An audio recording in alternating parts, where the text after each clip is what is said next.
Hi, all, and welcome to the Coffee Break Podcast. I'm your host, Kenzie Klem, and I'm thrilled to be in the studio tonight with Olivia Clari Nice, a talented actress and performer whose achievements in both theater and film have been truly remarkable. Her role in Restorage helped lead the pilot to winning the Grand Jury Award at Slamdance Film Festival and the Audience Choice Award at the Austin Film Festival. Her portrayal as Girl in the musical Once has garnered her numerous prestigious awards over the years. Please join me in welcoming Olivia. Thank you. You're so welcome. Wow, I feel myself like blushing as you say all that. I was like, what do I do with my face? So excited, typing up all this to say. Oh my gosh. Thanks so much for being on the podcast. Oh, thank you. I'm excited to be here. You and I met like years ago actually on a pilot for, I don't remember what the pilot was. It was the same pilot where you met Katie Folger, I think, who was the last guest on this podcast. That's right. Yeah. Oh my Shout out to that pilot. Yes. I wonder where that is. I actually had a coffee with one of the girls from that podcast or from that pilot too. Oh, no way. Amber Greer. Yeah. Oh, that's awesome. Such a small world. Wow. I love that. That's the beauty of, film right there, to bring people together. Exactly. Everyone just making connections, knowing each other. Yeah. It's a small community. Yeah. Thanks for being here. I'm so excited for you to share your story. So tell us a bit about how you first got into acting and what sparked your interest. Yeah. Opera. I was a little kid growing up around opera. My dad was a symphony conductor and my sister was a opera singer. And, I would just hang out around the rehearsals and watch the actors rehearse. And I just fell in love with storytelling through that way. It was just this, portal into a new magical world that's larger than life. And of course, all the actors were so nice and friendly. And it was just, I hung on every single word. And I was like, oh, this is it. And, didn't start pursuing acting right away. But then when I did start, it was like, yeah, that conviction's there. This is what I got to do. This is, if you got one life to live, this is magic. So I gotta do it. Yes. Amazing. Yeah. So there is just something so magical about being a little kid and seeing performers up on stage. Yeah, really. I mean, even just through Disney movies, I feel like kids, they just see these incredible people. And it makes sense to me why they get so excited when they see like a Disney princess or something that they're like, oh my, it's you really in real life. Like, ah. So yes. It makes sense. I think that there's something very, having those people to look up to in stories is just so exciting. I mean, that's storytelling through the ages, is through archetypes. And I mean, now we're rambling. We just started. I love it. So talk about now when you decided to truly pursue acting and study it in school, because this is an incredible story, I think. Oh, thank you. So I was actually, when I was in sort of like middle school, high school, when that's sort of when most people start joining drama club or whatever, I was a swimmer, hardcore swimmer, 5 a.m. in the pool, head to class, head back to the pool, then do dry land, and then start again the next day. And it was a year-round competitive. And I don't know, just one day I got home from practice and I was like, I can't be doing this. This is not my path. And I remember my parents were like, what? And I was like, I can't just. I have a different calling. I have a calling. And they were like, what calling? And I knew that I had to change course and just start doing something. So I started doing some theater in school and just loved every second of it. I went to an all-girls school. They would only cast me in the boys' parts. But I still loved it. And I went to a theater camp over the summer at Cal Arts and was asking the professors there, what colleges do you recommend? Because I was looking for schools and I wanted to study theater. And I already sort of knew I'd been doing hours and hours of research before then, but one of them said Princeton. And I was like, what? I don't think so. I think you're mistaken. Maybe you mean Yale for the grad school because I've read all about it. But she said, no, they don't have a theater major, but they have a theater department and it's really close to New York. And professionals are always coming in and working there and teaching workshops and workshopping new shows. And so I thought, okay, fine, I'll apply. And really shocked myself when I got in. And just, threw myself into theater while I was there and did over 40 productions and couldn't study theater. So I actually studied religion. Who would have thought? But when I was in my junior year, the summer after my junior year, I spent the first half in New York at an acting conservatory, and then the second half in this program called INEB, International Network of Engaged Buddhists, in Myanmar and Thailand. And we lived on an ashram, and it was mainly people from all over Southeast Asia who worked at NGOs, and they were learning about how to do social justice and then exchanging countries to see what's happening in other areas of Southeast Asia and how they can contribute their skills. And so I was in an ashram and it was 5 a.m. and was waiting for the sort of Buddhist prayer service to begin. And it was a nunnery. And I was reading An Actor Prepares, as one does. And I came across the word prana. And I was like, what is this word prana doing? So prana, it's a word from Hinduism. And I was like, that doesn't make any sense. Why is this in this Russian text? An Actor Prepares written by Stanislavski. Yes. Oh gosh, yeah. And I was like, how would he even know this word? What is going on? And then that sort of sent me on this spiral of figuring out how is Hinduism related to Stanislavski, who's the father of naturalistic acting. And then that got me learning about, this whole rabbit hole of how it's connected, and it's very much connected. And then suddenly everything made sense for me about why I was so drawn to performance and how it felt like there was something inherently spiritual about the way that when an artist in general is giving their art to the community, there's this exchange that happens, and there's something very spiritual about that, I think. And it was just a pleasant surprise to find that word, because it led me to my thesis, and then later led me to a lot of mentors that I had, like Faye Simpson and the Lucid Body, and yeah. That's amazing. I didn't know that about your travel. That's so cool.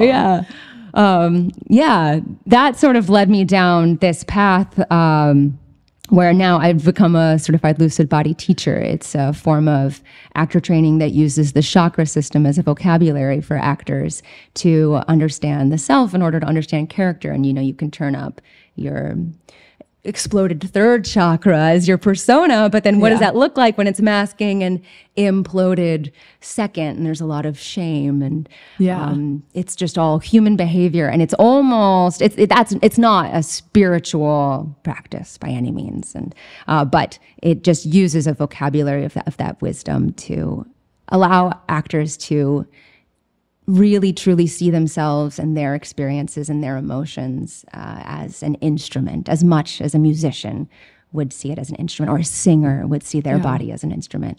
That's incredible. Yeah. I love that. That's so cool. So you graduated Princeton, moved across the river to New York City. That's right. Yeah.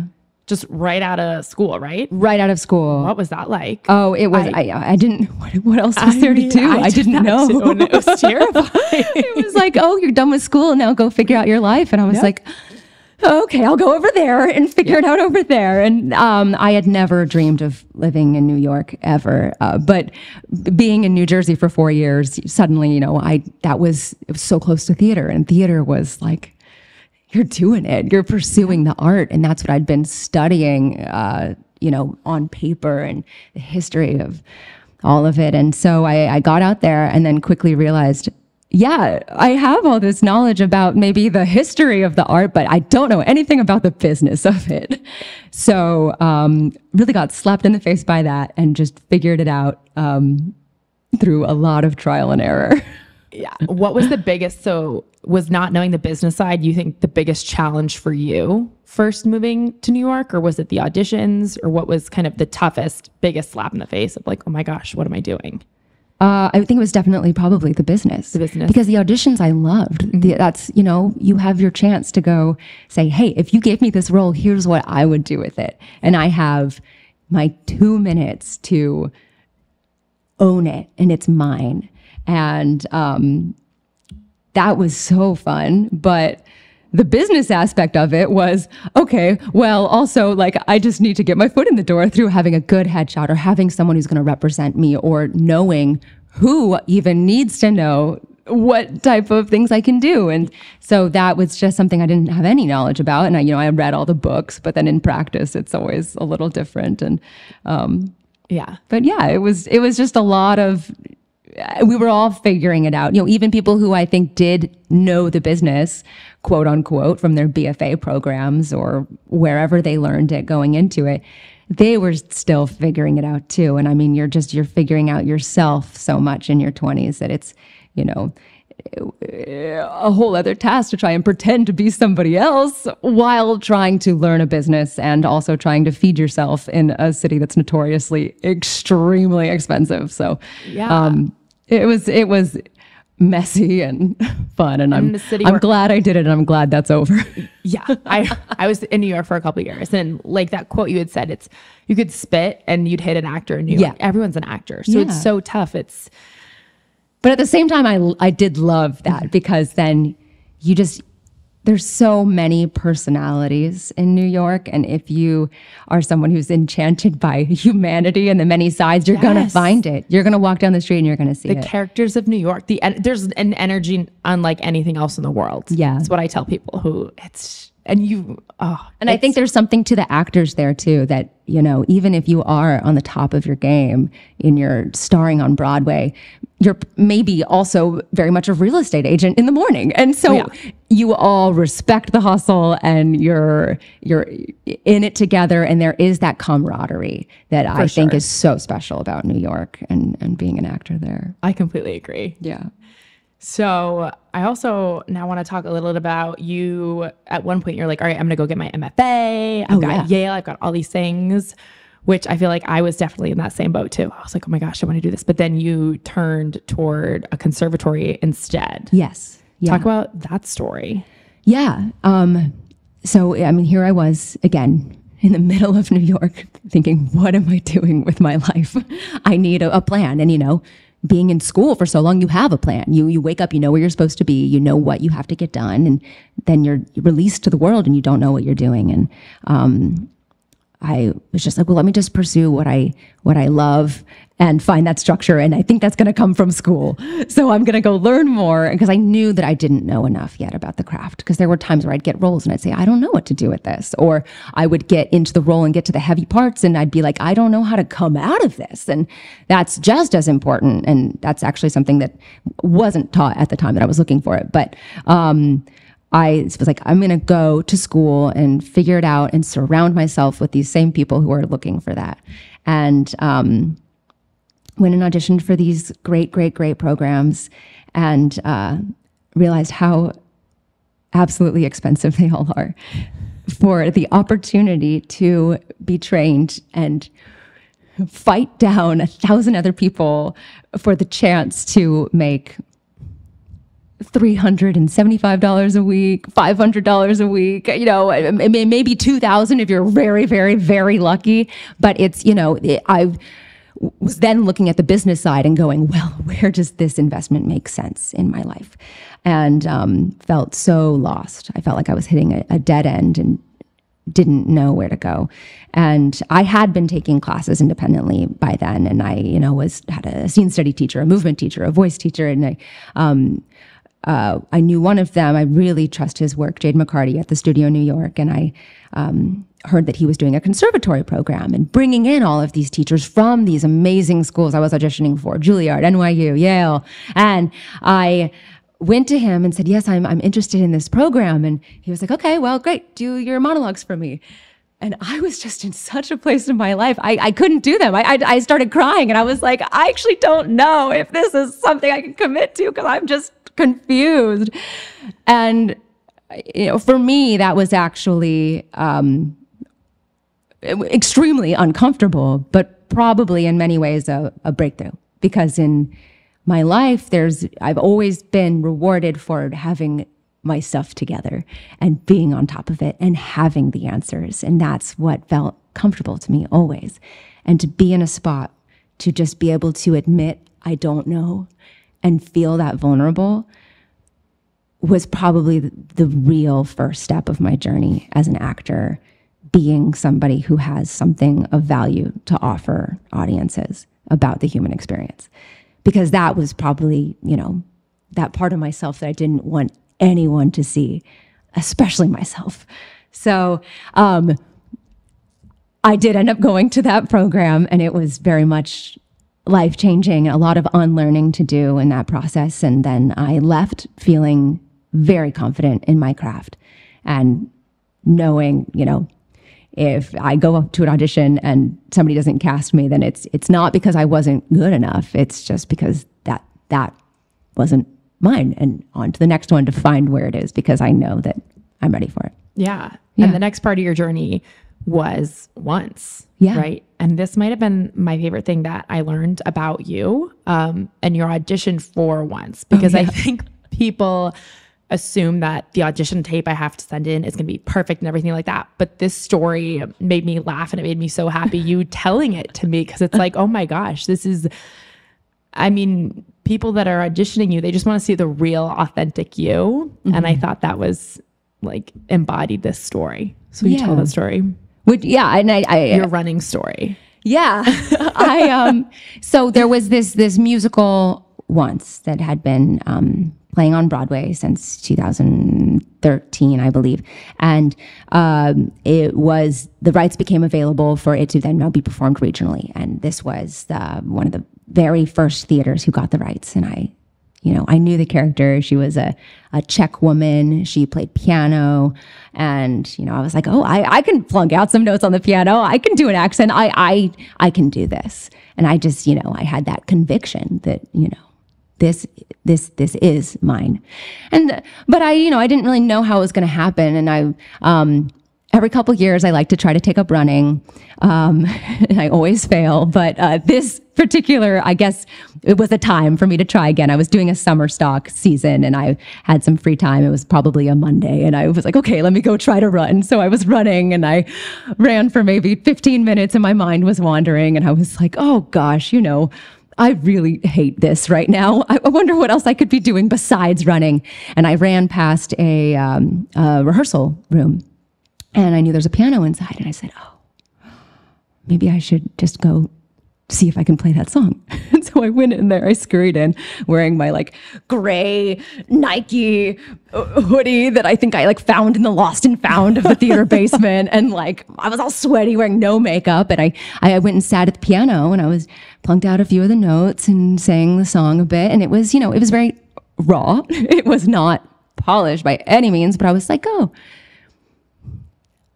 let me film this. And I put my phone up. There was no tripod. I just propped it on the piano stand and played it, and kind of looked at the camera as I was playing, and then I just I finished, and then just turned off the camera, and I looked it back, and I said, yeah, that's her. That's Girl in Once. Yeah, because she's just a human being. She's a Czech immigrant in Ireland who just loves the piano and sits down, and in the show she just approaches the piano and plays the song, and it's very raw, and she doesn't necessarily know what she's doing, and I didn't know what I was doing, and I was like, this is my take on the character. And so I just Googled productions of Once, who has the rights, and found the Oregon Cabaret Theater in Ashland, Oregon. And I found the email for the casting director, and I just sent off the email with the video attachment and said, yeah, I think maybe you want to see this.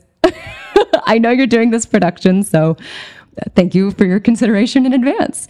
And expected to hear nothing, because that's what happens when you're an actor. You often hear nothing. But then I was very surprised to hear back, and they said, yes, come meet us in person in New York, please. We want to see more. So I said, oh, okay, great. And then started actually, properly working on the accent and everything, and then went in.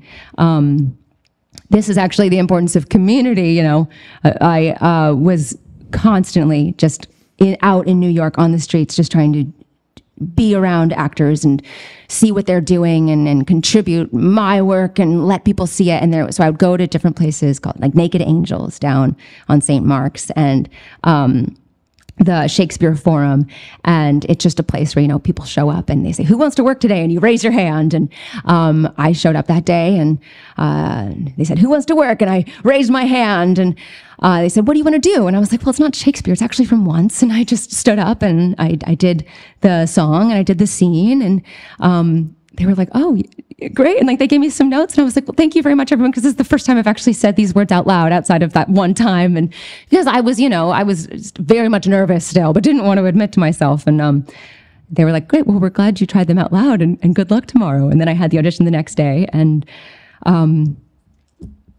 learned after the fact that they loved it, the audition team. And then I ended up doing that show for about 2 years, all over the place. So that's incredible. Yeah. All from that one email where I was just, you know what, let me just try this. And it wasn't perfect. And it was just the antithesis of everything that I thought I had to be in order to be worthy. And I just, you know, really proved myself wrong. And I'm happy about that. And you had said you learned so much about yourself through this role. Yes. And this is one of your favorite roles that you've ever played. Yes. I mean, just, you know, was such a gift as an actor to be able to play the same person for so long that, you know, I was growing as a person, you know, through those years of playing the role and learning about the character through that. And she inherently is very different from me. She's very open-hearted. She's very, I mean, I guess I'm saying I'm not, but you know, she's very comfortable living in that space, and very comfortable being vulnerable, and very, just a lot of things that I wasn't at the time, but being able to just practice being in that space every single night, and quite literally being applauded for it, and really training myself. Oh, you know, it's safe to be like this. I, of course, started to take on some of those traits, but no, that's not the right word. I wasn't taking them on. I was just letting them be expressed from myself until it got to the point where, you know, it's like, yeah, that's a very comfortable place to live in.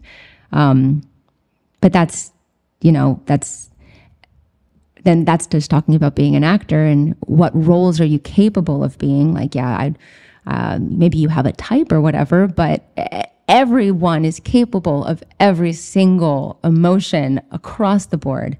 And it's just all about what you've been socialized to think is comfortable to express.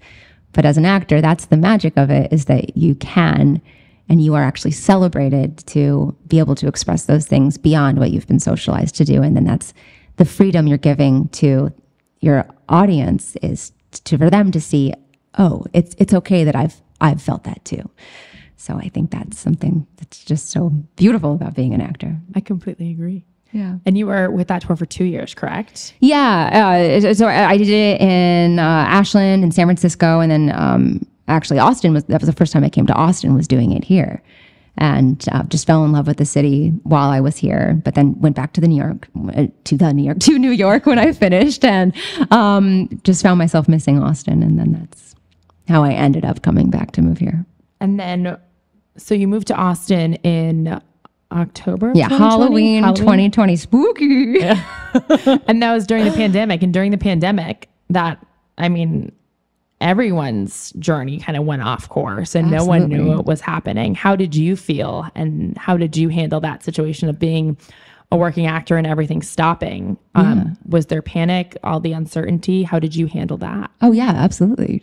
Terrified. As I think awful. Everyone was. Yes. And I had a whole, couple of months of different shows lined up. I was going to do Once Again in New Orleans, and I was going to do Amelie in San Antonio, and I was thrilled to do another role that wasn't Girl in Once, and that all just disappeared overnight.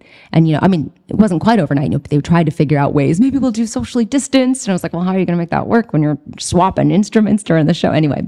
And so it didn't work ultimately, and having to release that was very scary, because once you have work as an actor, you're like, oh, it's mine. Yay, I got it. And to lose it is like so painful. But I moved here to Austin not knowing what would be next. And there's the wonderful Zach Theater here. And I kind of thought, oh, maybe I can do theater every once in a while, and just really love that. And but I was so pleasantly just surprised to find out that there actually is a very vibrant arts community here in Austin. And the film scene especially is actually it feels like it's bubbling. And that's what's really kind of captured my heart and my attention since being here. It is. The film scene here is so incredible because of the community and the support I've never felt anywhere else that I've ever lived.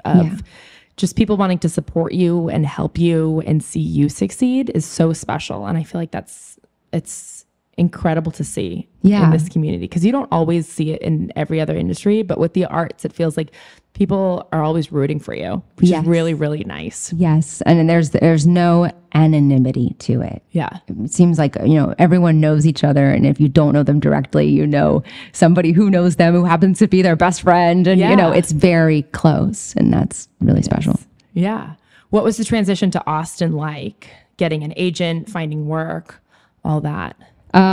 It was during the pandemic. So it was, getting an agent was hard, but getting work, I just started, looking on Backstage and other Facebook groups, and was really surprised to start finding a lot of work. And I started doing a lot of commercials. I'd done a couple commercials back in New York, but now, I've been in Austin for maybe 4 years, and I've done over 100 commercials now. And feature films. I went out and did this awesome feature film out in West Texas, and then did a feature film in New York, which, I had to leave New York in order to book a feature film in New York. That didn't make sense, but I do just think that there was something about being in a place where I had the freedom to do that, and I wasn't constantly exhausted and could actually give myself to my audition and my interpretation. And it was great.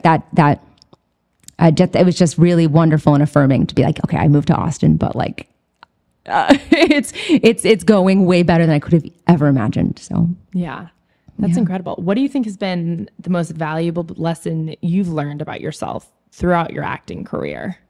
Ooh, I mean, there's, it's a fun job. That I know that phrase, oh, nice work if you can get it, but it truly is fun. And to just keep pursuing that fun, I think, is the answer.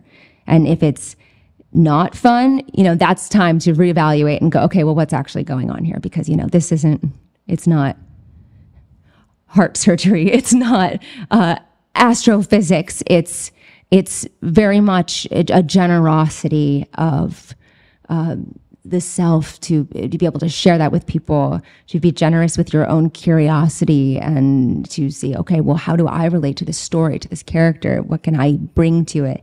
And it's just imagination. And that's really one thing I learned is just, you can't take it too seriously. You have to have fun, and you're going to open up yourself more to the possibilities and yeah. Yeah. Yesterday you mentioned, because I'd asked what's something you struggled with, and you had mentioned self-doubt and sometimes overthinking roles. And you also talked about value, and we chatted about that Instagram post of you realizing your worth and your value and how that really helped you. And we talked about the water bottle. Oh yeah. You want to share that? Well, that ties back to New York. And this was before the pandemic, shortly before the pandemic. I mean, weeks, maybe 3 weeks before the pandemic. But I had just finished doing Once for 2 years at this point. I knew this character inside and out. And I got back to New York and I said, okay, I'm doing the business part now. I know what I got to do. I have to meet these casting directors, show them what I can do to show them how I'm going to solve their problems. And I went to meet one casting director who I knew cast Once and for other productions of Once, and was like, he needs to see me perform a song from the show. So I sat down and I did the song, and I looked up at him and I realized that he hadn't even looked up once from whatever he was looking at the desk. He had my headshot resume, so I assumed my resume. And I was like, okay, well, maybe he was listening to the song or something. And he looks up at me and he goes, excuse me, have you ever read this play? Yes, sir, I have. Many, many, many times. I didn't say that, but I was like, oh, yes, very respectful. And he said, I just don't think you understand it. so dismissive. So that I knew, okay, clearly he wasn't looking at my resume. What was he doing? And I left so upset because of course this is one of those pay to plays where I paid however much to get in front of him. And I was like, I wasted my money. He wasn't even going to pay attention to me no matter what I did. And yeah, I realized in that point, I'm not being valued here. And that is not a reflection of me. That is a reflection of just whatever scenario, whatever community I am currently in. So I needed to get some affirmation about, well, let me find a place where I am valued. And I loved being in Austin so much. And I just felt, so much warmth from all different types of people, not just people in the arts, that I was like, I just need to go there and just experience that.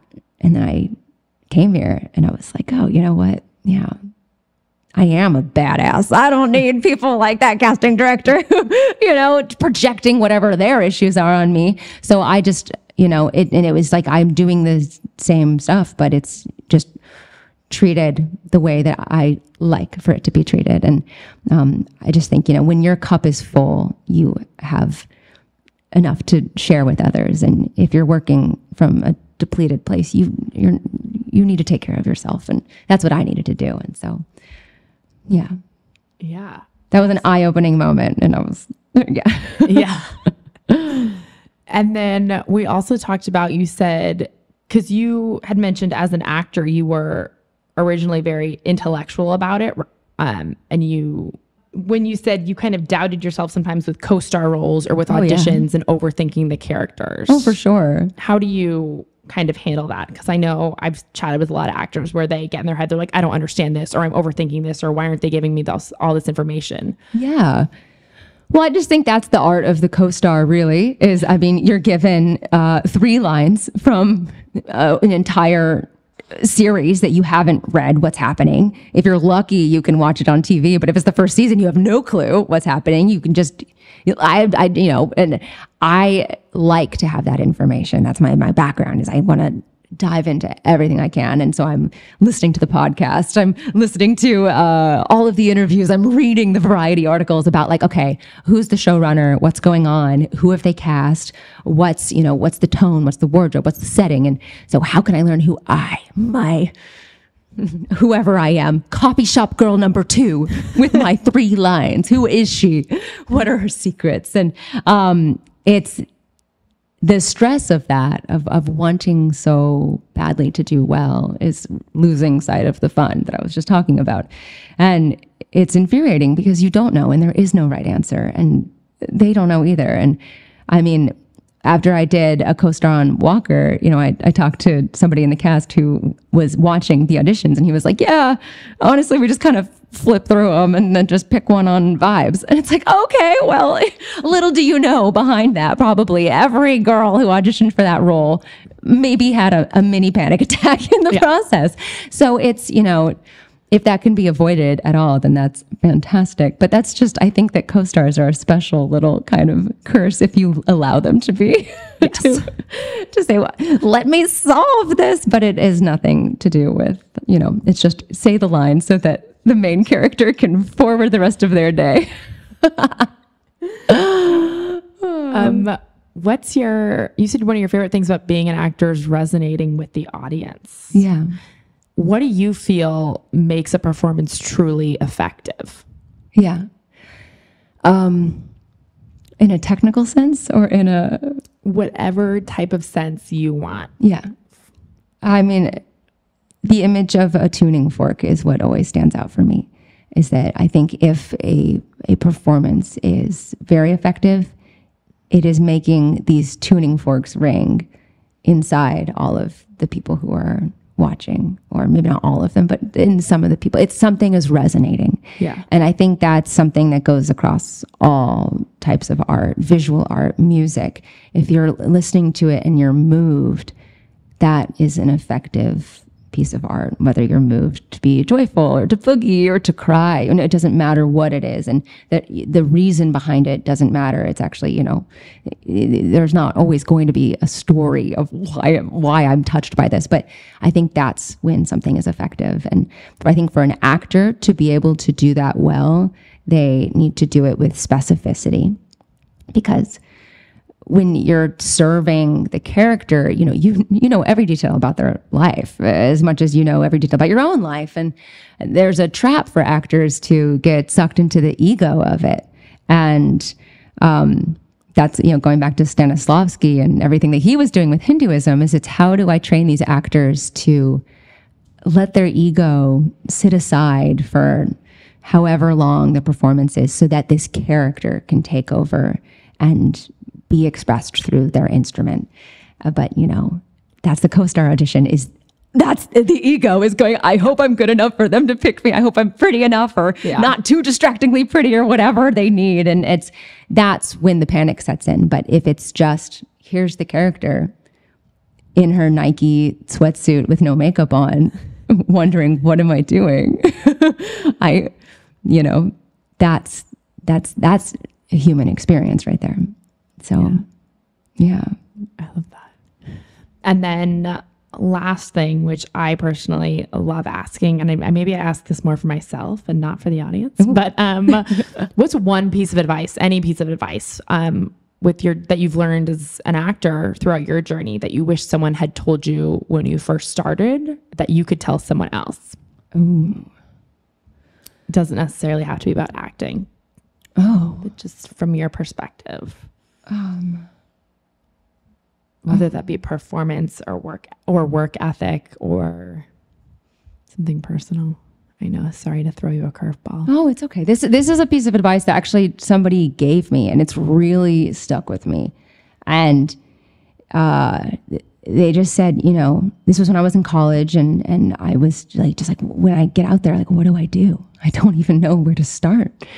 And they said, just do everything you can. Say yes to everything, you know, in those first couple years, just go for it. And so that's what I did. I was just constantly showing up to readings, doing readings, auditioning for things, doing a lot of new shows, working with this amazing company, Poetic Theater Productions, and working with slam poets and creating new work. And it was just so exciting, and ended up just meeting so many different people from all walks of life. And that's, I think, what it takes to be an actor, is to know many different people in different experiences and circumstances and socioeconomic backgrounds and gender expressions, and just to know them and to love them and to recognize, hey, we're all part of this big human experience, and none of us are better than the other ones, and let's just tell some stories.